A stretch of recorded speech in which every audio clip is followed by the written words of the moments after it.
एक और जान की बाजी। केरम आर्यन की आवाज गूंज उठी। मैं तुझसे बस एक सवाल पूछता हूं, क्या तुझे अपनी जान दांव पर लगाने की हिम्मत है?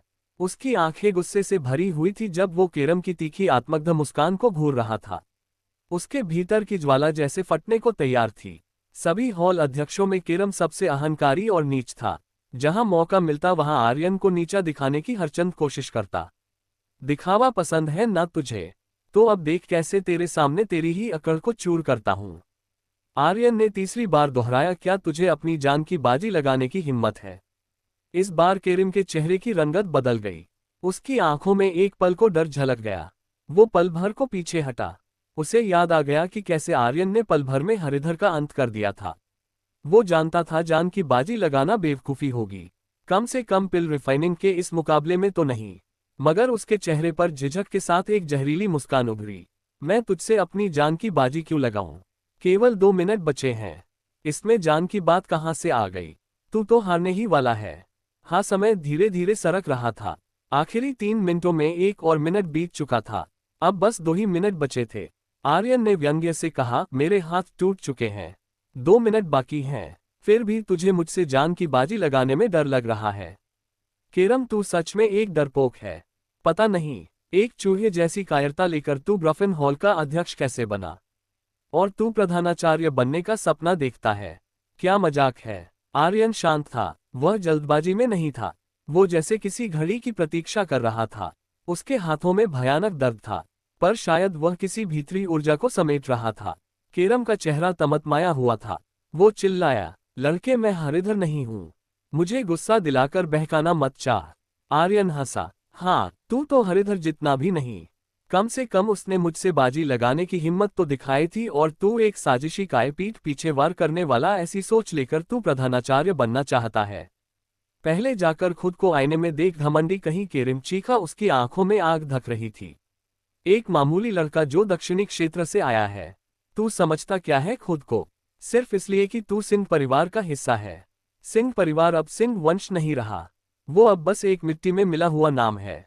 तू सोचता है दो जीत के दम पर सब चक्र महाविद्यालय तेरा घर बन गया। मत समझ कि मैं तुझ पर हाथ नहीं डाल सकता। मेरी सहनशीलता की भी एक सीमा है। आर्यन हंसा, चुनौती देते हुए, तो फिर डालना हाथ।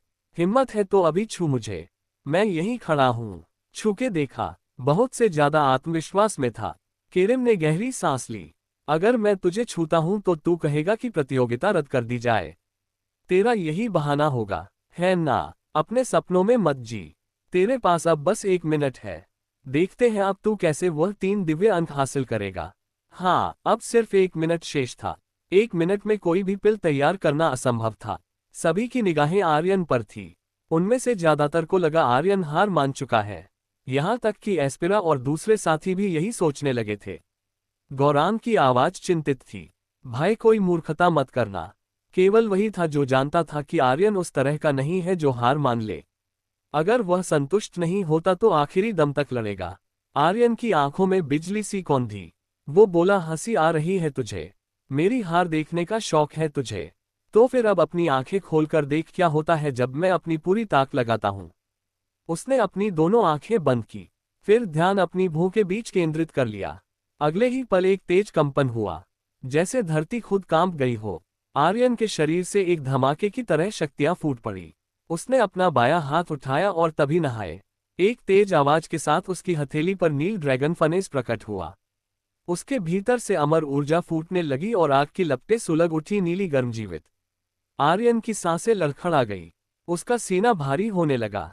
उसकी देह कांप उठी और हाथ जैसे अपनी हद की सीमा पर खड़े हो, लेकिन फिर भी झुके नहीं। 1 मिनट, बस 1 मिनट चाहिए मुझे, आर्यन ने दांत भीते हुए कहा। फिर अपना दायां हाथ ऊपर उठाया और आसमान की तरफ जोर से चिल्लाया, आ। उसने सारी जड़ी बूटियां केवल हाथ के इशारे भर से फनेस में डाल दी। जल्द ही सार भी बहकर निकलने लगा। आर्यन का पूरा ध्यान उस पिल पर टिक गया। वो हर अपवित्र तत्व को बाहर निकाल रहा था। उसके माथे से पसीने की बूंदें टपकने लगी। पीठ पसीने से पूरी तरह भीग चुकी थी। शुरू में उसकी बाह हल्की सी कांपी थी, मगर फिर बिल्कुल स्थिर हो गई। अब उसकी बाजू किसी आम इंसान जैसी ही लग रही थी, बिल्कुल ठीक। क्या सच में उसका हाथ ठीक है? तो फिर अब तक पिल क्यों नहीं बनाए? कहीं ये सब नाटक तो नहीं, सिर्फ केरम की बेइज्जती करने के लिए? क्या 1 मिनट में पिल बनाना भी मुमकिन है? ये लड़का पागल है क्या? ये कैसे कर सकता है कोई? चारों ओर कानाफूसी शुरू हो गई। सबकी नजर आर्यन पर टिक गई थी।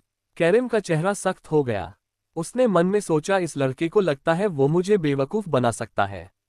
अच्छा ही हुआ मैंने इसकी शर्त नहीं मानी। अब तो सिर्फ 20 सेकंड बचे हैं। ये पिल तैयार ही नहीं कर पाएगा। इसकी हार तय है। उसे अब भी समझ नहीं आ रहा था कि आर्यन का हाथ सच में ठीक है या वो सिर्फ दिखावा कर रहा है। लेकिन एक बात साफ थी, आर्यन मुश्किल में है। घड़ी की सुई धीरे धीरे आखिरी सेकंड्स की ओर बढ़ रही थी। आर्यन की दहाड़ फिर से गूंजी। उसके चारों ओर अमर ऊर्जा की लपटें और तेज हो गई। नील ड्रैगन फिनिश पूरे जोर से जल रहा था। पिल का मेल अब अपने आखिरी चरण में था। 5-4 अमर महल के एक एल्डर ने गिनना शुरू कर दिया। 3 सेकंड बाकी हैं। 2-1 समय खत्म। आग बंद करो। एक तीव्र दबाव की लहर चारों तरफ फैल गई।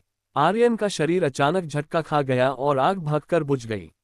उसी पल तेज आवाज के साथ नील ड्रैगन फिनिश आर्यन के हाथों से फिसलकर जमीन पर गिर पड़ा। उसकी दोनों बाहें अब और भार नहीं सह पा रही थी। चेहरा जर्द, सांसें उखड़ी हुई थी। ये पहली बार था जब आर्यन ने किसी पिल को बनाने में अपनी पूरी ताकत झोंक दी थी। जैसे ही फनेस जमीन से टकराया, पूरे मैदान में हलचल मच गई। हाय विद्या, अब तो फनेस भी गिर गया। लगता है उसके हाथ सच में टूट चुके हैं। ये तो पक्का हार गया। लेकिन एक बात है, लड़का दमदार है। दोनों हाथ टूटे हुए हैं, फिर भी हार नहीं मानी। और देखो, नील ड्रैगन फनेस को भी थामे रखा था। मैं तो सलाम करता हूं इसे। चारों तरफ तालियां बजने लगी। लोग उसकी इस हिम्मत के लिए खड़े होकर ताली बजा रहे थे। लेकिन केरिम हंस पड़ा। ताली बजाने से क्या होगा? हार तो इसकी पक्की है। हाँ, उसे पूरा यकीन था खेल खत्म हो चुका है। फंस गिर गया। पल बनी भी होगी तो शायद बेकार ही होगी। जीत का तो सवाल ही नहीं। आर्यन ने गहरी नजर से केरिम की ओर देखा, फिर मुस्कुराते बोला, केरिम, हमारी जान की बाजी लगाने की बात हुई थी ना? तो लो, अब मैं तुम्हें एक और मौका देता हूं। अब हिम्मत है, लगाएगा जान दांव पर? जैसे ही उसके ये शब्द हवा में गूंजे, मैदान में एकदम सन्नाटा छा गया। एक ऐसी प्रतियोगिता जिसे सबने खत्म मान लिया था। वहां आर्यन अभी भी जान की बाजी लगाने की पूछ रहा था। वो आगे बढ़ा। होठों पर एक तीखी मुस्कान थी। डरपोक, अगर मैं तेरे सिर पर बैठकर गंदगी कर दूं या मुंह में कर दूं तब भी तू कुछ नहीं कर पाएगा, क्योंकि तू डरता है। ये घमंड नहीं था, यह पागलपन की हद तक जाने की जिद थी। आर्यन अब बस केरम को कुचलना चाहता था। तू घमंडी है तो तेरा बाप तो तुझसे भी बड़ा घमंडी है। तू अकड़ता है तो मैं तेरा मुंह तोड़ दूंगा, फिर देखता हूं तू कैसे अकड़ता है। आर्यन को किसी चीज की परवाह नहीं थी। उसे पता था कि अगर वह इस प्रतियोगिता में हार गया तो उसका खेल खत्म हो जाएगा। सप्तचक्र महाविद्यालय में उसके लिए कोई जगह नहीं बचेगी। यहाँ 18 हॉल हैं और हर हॉल का अध्यक्ष कोई मामूली इंसान नहीं बल्कि एक से एक ताकतवर महाशक्ति है। अगर आर्यन नाकाम हुआ तो उसकी मौत भी तय थी।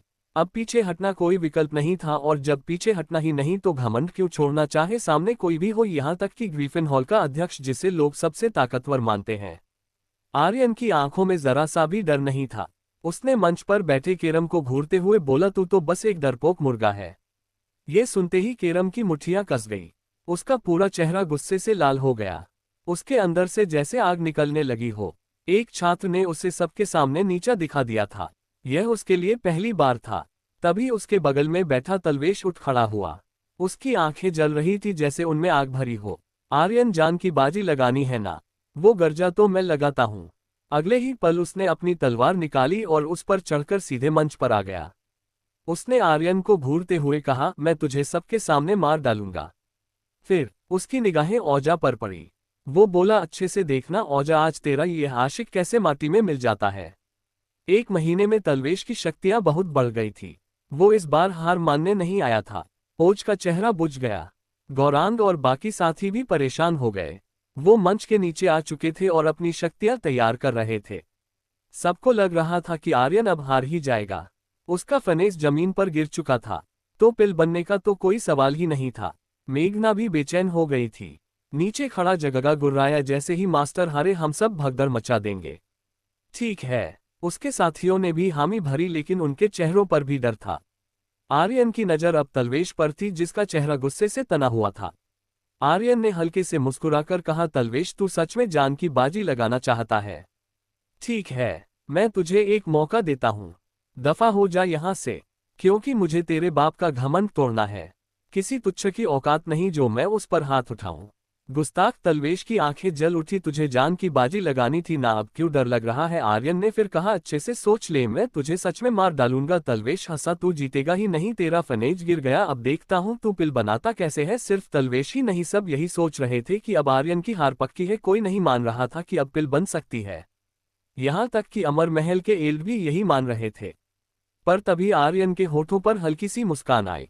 उसने शांति से कहा, ठीक है, अब जब तुझे मरना ही है तो मैं तुझे मार ही देता हूं। आर्यन एकदम शांत हो गया था। उसने गहरी सांस ली। पिल तैयार हो चुकी है, क्योंकि अभी अभी उसके कानों में सिस्टम की टन टन की आवाज सुनाई दी थी। सिर्फ केवल जब वह संकेत मिलता है भी पिल पूर्ण रूप से तैयार मानी जाती है। आर्यन अब तक समय इसी वजह से खींच रहा था ताकि पिल को पूरा समय मिल सके। अब पिल पूरी तरह तैयार थी। तलवेश ने तिरस्कार से हंसते हुए कहा, यह सब दिखावा है। बाकी लोगों को तू डरा सकता है, मुझे नहीं। ठीक उसी वक्त अमर महल के 8 एल्डर भी मंच की ओर बढ़े। उन्होंने पहले उस प्रतियोगी की पिल की जांच की, फिर सिर हिलाते हुए बोले, हीरोइक श्रेणी की 4थे स्तर की पिल, और वह भी उच्च कोटि की। फिर वो आर्यन की तरफ बढ़े। उनमें से एक ने बोलना शुरू ही किया था, तुम्हारी पिल। लेकिन तलवेश बीच में ही हंसकर बोल पड़ा, गुरुदेव, इसका फनिश तो गिर चुका है, अब इसमें क्या बचा? आर्यन, तू हार चुका है, अब अपनी जान दे दे। उसी वक्त तलवेश की तलवार से एक चमक निकली और एक जानलेवा ताक सीधी आर्यन की ओर दौड़ी। मेरे मास्टर को हाथ भी लगाया तो समझ ले, तुझे मैं मिटा दूंगा। गौरान गर्जा। एस्फीरा भी घबरा गई और आगे बढ़ी। सबका दिल जोर जोर से धड़कने लगा। हालांकि आर्यन ने तलवेश की तरफ देखा तक नहीं। उसने बस चुपचाप झुककर अपना नील ड्रैगन फनेस उठाया और एल्डर को देते हुए बोला, पिल अब भी इसमें ही है। जैसे ही आर्यन ने वो कहा, अमर महल के एक एल्डर की आभा चमकी और उसने तलवेश को वहीं रोक दिया। बाकी एल्डर आगे आए। एक ने फनेस से पिल निकाली और फिर थोड़ा रुककर चौंकते हुए बोला, ये हीरिक श्रेणी की 4थे स्तर की पिल है और वो भी सर्वोच्च गुणवत्ता की। पिल प्रतियोगिता का विजेता है आर्यन। कुछ पल के लिए पूरा मैदान शांत हो गया। सबके चेहरों पर हैरानी थी। तलवेश की आंखें फटी रह गई। उसका चेहरा तो काला पड़ गया और वह कांपने लगा। ये नहीं हो सकता, कोई धोखा हुआ है। ये पिल कैसे बन सकती है? फनेस तो गिर चुका था। 1 मिनट में कोई ऐसी हीरिक श्रेणी की पिल नहीं बना सकता। मैं यह नहीं मानता, तुम सब आर्यन के साथ मिले हुए हैं। उसने अमर महल के एल्डरों की ओर घूर कर कहा, तुम सब पक्षपात कर रहे हो। उसका फनेस गिर चुका था, ये सब झूठ है। एक एल्डर ने ठंडे स्वर में कहा, क्या तू हमारी बात पर शक कर रहा है? उसकी आवाज बिजली की तरह गूंजी। तलवेश का चेहरा फीका पड़ गया। वो घबरा गया और जल्दी से हकलाते हुए बोला, ना नहीं एल्डर, मैं तो बस कहना चाह रहा था कि यह कैसे हुआ समझ नहीं आ रहा। फनेस के गिरने के बावजूद पिल कैसे खराब नहीं हुई? वो सभी एल्डर खुद भी थोड़े हैरान थे। लेकिन सच तो सच था, मानो या ना मानो। तभी जब तलवेश उस एल्डर की आभा में जकड़ा हुआ था, आर्यन के अंदर गूंज उठी सोलस्टूम तकनीक सक्रिय। उसके शरीर के भीतर एक विस्फोट जैसी शक्ति फूटने लगी। उसका दायां हाथ उठा ड्रैगन स्लेयर। 1,33,000 किलो वजनी ब्लेड उसकी हथेली में आ गई। हाथ कांप उठा और गुजरी, लेकिन आर्यन नहर उसके बाजू से होकर उसने दोनों हाथों से ब्लेड पकड़ी।